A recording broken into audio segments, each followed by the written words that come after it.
The alarm went off far too early, and I stumbled out of bed thinking, there's no way it can be morning yet.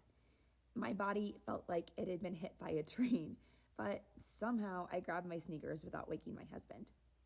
Tucker, on the other hand, was ready for adventure, tail wagging, practically vibrating with excitement. We slipped out the front door, and the cool pre-dawn air wrapped around me like a whisper. It carried the first hint of fall, crisp and quiet. Above us, the stars were still shining, the night sky showing no sign that morning was near. It felt like a secret hour when the world hasn't quite decided to wake up yet. As we started down the familiar path, my thoughts wandered, and I prayed in the hush of that early hour. A few minutes in, we passed some houses where dogs barked from behind fences.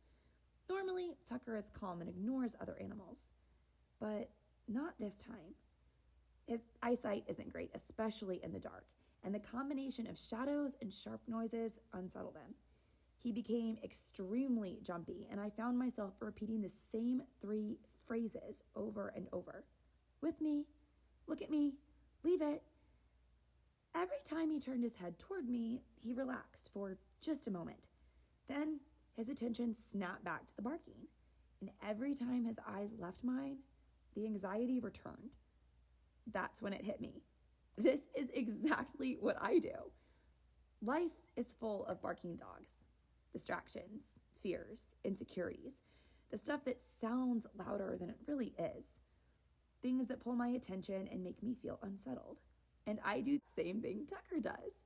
I glance at God, calm down for a second, and then whip my head back to the noise.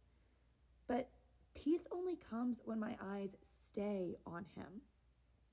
It reminds me of Peter in Matthew 14. When Jesus called him out of the boat, Peter actually walked on water. As long as his eyes looked on Jesus, he stayed above the waves. But the moment he looked around at all the wind and waves, fear took over and he started to sink. I've been there so many times. It's easy to keep my eyes on Jesus when everything feels calm, but the second the storm hits, I glance around, and like Peter, I start sinking under the weight of fear and what ifs. I'm not going to pretend this is easy. It's simple to tell Tucker, look at me, leave it.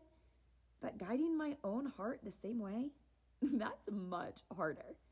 Still, the invitation is to walk with him, to keep my eyes on him, and let the barking be background noise rather than the soundtrack.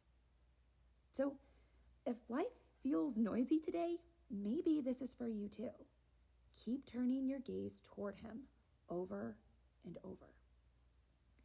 If you'd like to dive deeper into all of this, here are a few verses that encouraged me. You keep him in perfect peace whose mind is stayed on you because he trusts in you. Isaiah 26:3. My sheep listen to my voice. I know them and they follow me. John 10:27.